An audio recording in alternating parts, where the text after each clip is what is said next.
Self-love is this really fascinating term that we throw around all the time.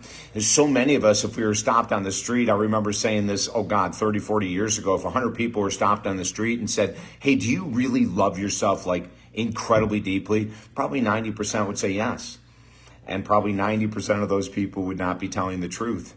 Because self-love is so much more than what we might think of. You know, if you remember the old Saturday Night Live script where when the characters were saying, I love you so much, staring in the mirror. And remember we used to do those affirmations, staring in the mirror, I love you so much, which must mean that we love ourselves deeply. I wish it was that easy. Self-love is much more than a thought, a word, a concept, a belief system. Self-love can only be seen through our action. And I'd like to repeat that. The only way we really know how much we love ourselves is by looking at the actions that we are doing on a daily basis. Any form of self-sabotage, addiction, dependencies, et cetera, would mean we have a lack of self-love. Self-sabotaging comes from all different kinds of ways. Emotional spenders, that's not self-love. You can't say I love myself deeply if we're an emotional spender. We can't say I love myself deeply if we're constantly arguing about politics, because someone who loves themselves deeply wouldn't put themselves in a situation of stress and trying to convince someone that they're right and this other person is wrong, right? That's not self-love. Self-love would not be watching 6-7 hours of TV in the evening. Self-love would not be waking up and immediately jumping on the news. Self-love would not. Do you see what I'm saying? So many times we say we love ourselves deeply, but our action steps show that we may not. Who you hang out with shows how much self-love you have or how little self-love you have.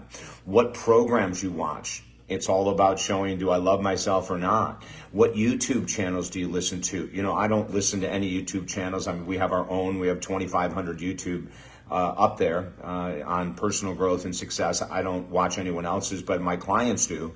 And they'll come in and tell me what's being said on these YouTube channels, and wow. And I'll be looking at them and say, and you listen to that on a daily basis? And they'll say, yes. And I'll say, tell me how that type of rhetoric, how that divisiveness, how the screaming of that person on YouTube is helping you love yourself deeply.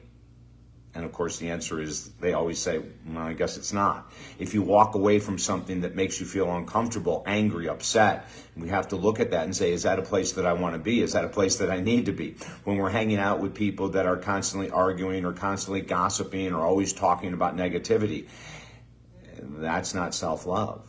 Self-love is action. Self-love is surrounding yourself with people that are loving, goal-oriented, healthy people. Self-love is being in a position that you enjoy. And if you're not in a position in your career that you enjoy, this is the time to evaluate it and to start looking for another job. You have this life. It can end tomorrow. It can end in 30 years. Let's say that you're at a job and you've got 20 more years left and you can't stand it. That's not self-love. Maybe you're in a relationship and it could be 2 years, 3 years, 20 years, 30 years, and it's not working, but you stay. And you're not getting help. And you're not changing. That's not self-love. So let's get into self-love. Self-love makes making decisions that are for our best interest emotionally, psychologically, physically. Self-love means that we're eradicating addictions and dependencies. Self-love says we're surrounding ourselves with positive messages. Self-love says we're limiting the amount of media we watch because the news is based on sensationalism. Self-love says that I treat my temple as the temple that I'm supposed to be treating it as, with what I eat and what I drink. Self-love says that I take care of my mind through spiritual practices or meditation or whatever it might be. Self-love says that I'm of service to humanity. That might mean stopping and giving a homeless person a banana or a sandwich on the street. These are all examples of self-love. And it's so rare that we have people that are engaged in this amount of self-love. If I can help you at all, because I can help level you up to the highest amount of self-love you could ever imagine in your life, reach out to me at talkdavid.com. We have a discount with our programs right now because of inflation. And if that helps you to do the work, let's do the work. Let's get into serious self-love. The higher you go in self-love, the higher you rise yourself in human consciousness, which, believe it or not, is the whole reason we're here. Because the higher you're in human consciousness, the more you're of service, the more you're of help, the more you're filled with love.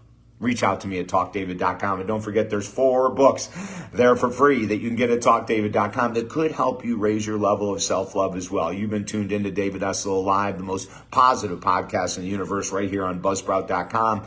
Hours, thousands of hours from our Sirius XM days all the way up to these are on talkdavid.com, where you can get the website, or Buzzsprout.com. Until next time, have the most amazing day and love yourself deeper than you ever have in your life.